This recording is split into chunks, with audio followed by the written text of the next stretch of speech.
Bandai Namco says no to Xenosaga Remasters, how it got to this point and what it may take to make them happen. Let's get into it. Alright, I can't lie, I'm just straight up mad about this one. Here we are seeing Xenosaga in the headlines for all the wrong reasons. So, Bandai Namco's Katsuhiro Harada made a tweet explaining that the company had considered doing Xenosaga HD remasters, but it failed in a profitable market analysis and the plan would be difficult to resurface. Now, there's a discussion to be had for how horrible of a PR move making that statement is, but on the flip side, the transparency is appreciated, and at least now we know, and the news has gone viral. So first of all, I have several questions. What kind of marketing analysis failed to find this profitable? They do realize Xenosaga 1 alone was the greatest hits title on the PlayStation 2 and sold over 1 million copies worldwide, right? Of course they know that, but even still it wouldn't be profitable? Give me a break. Let's make this totally clear. It's not that Xenosaga HD wouldn't be profitable, it just wouldn't be profitable enough to make Bandai Namco budge and actually do it. It's Bandai Namco's profitable market analysis practices that's the problem. This is a bit of a complicated matter though, involving Bandai Namco being greedy, frugal company suits with their greedy investors, but also licensing issues between them and Nintendo. So let's try to understand why this is the decision they made, and spoiler alert, there is no understanding it. So, back on the 1st of October 1999, Monolith Soft was formed by Xenoseries director Tetsuya Takahashi and the founder of Namco himself, Masaya Nakamura.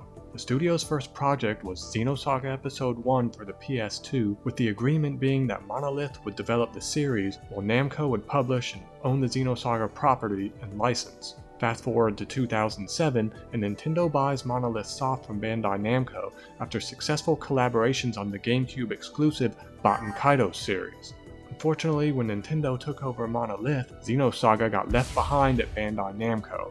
Despite the fact that it's still Monolith's game, Bandai Namco still owns the rights to the series to this day. On the Nintendo side of things, this new deal was very similar to the Bandai Namco one, with Nintendo owning Monolith as a first-party developer.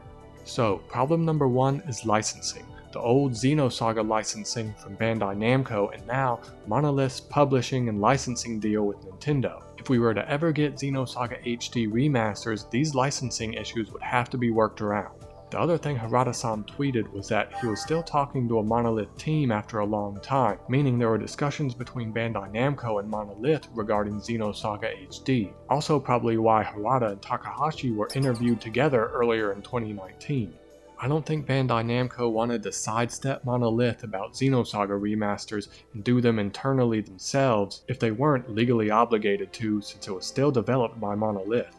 Add in the fact that Monolith is contractually obligated to Nintendo now, and that being said, I would imagine these circumstances would force any Xenosaga remasters to be Nintendo Switch exclusives, and I would wager that is why Bandai Namco has shied away from further talks and Harada saying it would be difficult. And judging from Bandai Namco's release behavior as of late, all of their big JRPGs have been released on at least PS4 and PC. I believe that is the reason they deemed the project not profitable, except that wouldn't actually be true. They would just have to settle for Switch exclusivity and it not doing Ni no Kuni and Tales series numbers via multi-platform release format, which isn't the huge profit margins and usual release trends that Bandai Namco and their investors want to hear.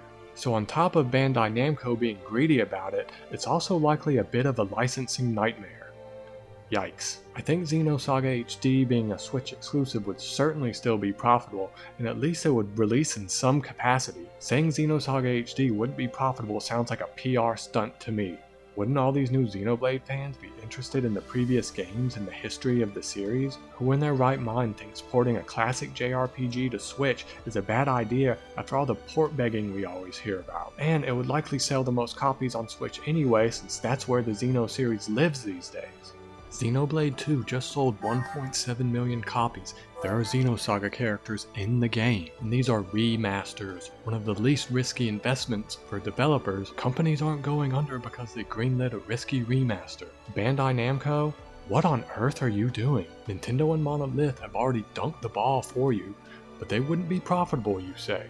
Yeah, not profitable enough to quench the thirst of the embellished company suits and its investors, who are obviously out of touch with reality, leaving this Xenosaga money on the table. So look, Bandai Namco, just cut the crap. If you can't be bothered with the Xenosaga remasters because you can't get your usual check, just let Nintendo buy the rights from you. If you aren't going to try to make money off the series, just stop gatekeeping Xenosaga and let Nintendo do it. We get it, you want your money.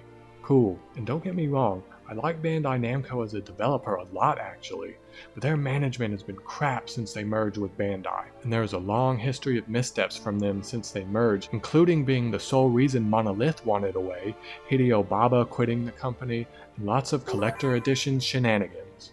The good news is hopefully this incident starts more conversation between Nintendo, Monolith, and Bandai Namco now that the story has gone viral. Maybe they can just work it out between themselves and work around the licensing pitfalls to make them happen. But I wouldn't hold your breath on any of it. We don't know what the actual likelihood of Xenosaga Remasters at some point being a reality is, but I think there is at least some hope. It's unfortunate the idea was scrapped, and I'm not happy that's the news we are getting because I don't understand how they think classic JRPGs like this would do poorly, but maybe I'm totally off base with this. That's all I got. Let me know what you guys think in the comments. I appreciate the view, and as always, we'll catch you later.